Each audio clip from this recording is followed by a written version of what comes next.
دین اسلام ایک کامل و اکمل دین ہے۔ اللہ جل جلالہ نے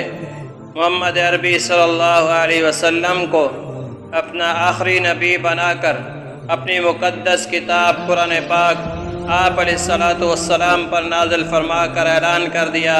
الیوم اکملت لکم دینکم واتممت علیکم نعمتی ورضیت لکم الاسلام دینا۔ اس کامل و اکمل دین میں ابتدا اسلام سے ہی باطل قوت نقب لگا کر دین اسلام کو کمزور اور ضعیف کرنے کی کاوشوں میں ہماتن برسر پیکار ہیں، لیکن ان کی تمام تر تدابیر کمثل العنکبوت کا مصداق نظر آتی ہیں۔ اس کے برعکس عاشقان مصطفیٰ باطل کے ان منصوبوں کا سدباب کرنے کے لیے اپنی جان و مال اور خاندان کی پرواہ کیے بغیر دین مصطفیٰ صلی اللہ علیہ وسلم کی چوکیداری کرتے ہوئے میدانوں اور ایوانوں میں گرجتے ہوئے اشداء علی الکفار رحماء بینہم تراہم رکعا سجدا یبتغون فضلا من اللہ ورضوانا سیماہم فی وجوہہم من اثر السجود کا شاہکار معلوم ہوتے ہیں۔ باطل کی ان تمام ناکام کاوشوں کی ایک کڑی ختم نبوت پر حملہ کرنا ہے۔ اس فتنہ کا استحصال کرنا سنت نبی سے ثابت ہے، اور عہد صدیقی سے لے کر آج تک اس فتنہ کی سرکوبی کرتے ہوئے سینکڑوں مجاہدین ختم نبوت نے اپنی جان قربان کر کے وَلَا تَقُولُوا لِمَنْ يُقْتَلُ فِي سَبِيلِ اللَّهِ أَمْوَاتٌ بل احیاء کا اعزاز حاصل کیا۔ یہ رتبہ بلند ملا جس کو مل گیا ہر مدعی کے واسطے دار و رسن کہاں۔ ان ڈاکہ زنوں کی فہرست میں ایک نام ملعون قادیان مرزا غلام احمد قادیانی کا ہے، جس نے بے حیائی اور بد اخلاقی کی تمام حدود کو پار کیا اور انگریز کی چاکی کرتے ہوئے ختم نبوت پر نقب لگانے کی کوشش کی، لیکن الحمدللہ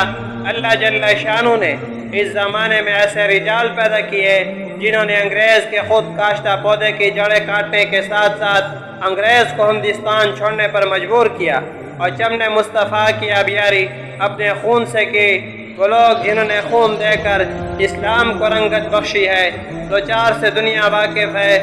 نام نہ جانے کتنے ہوں۔ اللہ جل شانہ کے فضل و کرم سے اور ہمارے اکابر کے انتھک کاوشوں سے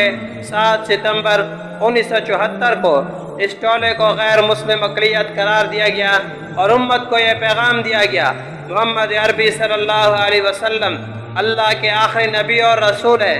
آپ علیہ السلام کے بعد کسی قسم کا کوئی نبی یا رسول پیدا نہ ہوگا، تشریع نہ غیر تشریع، نہ ذل نہ بروزی، بلکہ جو بھی آپ علیہ السلام کے بعد دعویٰ نبوت کرے گا وہ قرآن کی 110 آیات اور 220 احادیث کی روح سے دارہ اسلام سے خارج ہے۔ بلکہ محدثین و فقہاء کرام نے تو یہاں تک لکھا ہے، جس مسلمان کے قلب میں یہ بات آ جائے کہ آپ علیہ السلام کے بعد نبوت اور رسالت میں سے کسی کی گنجائش ہے تو وہ بھی دارہ اسلام سے خارج ہے۔ حتیٰ کہ امام ابو حنیفہ رحمۃ اللہ علیہ نے جھوٹے مدعی نبوت سے اس کی نبوت پر دلیل طلب کرنے والے کے بارے میں کفر کا فتویٰ صادر فرمایا۔ ملا علی قاری رحمۃ اللہ علیہ نے فقہ اصول اکبری میں لکھا ہے، دعوی النبوت بعد نبینا صلی اللہ علیہ وسلم کفر بالاجماع۔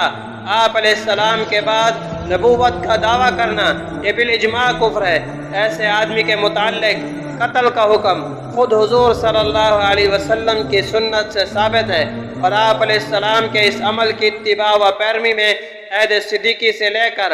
آج تک امت مسلمہ اسی مسئلے پر متفق ہے۔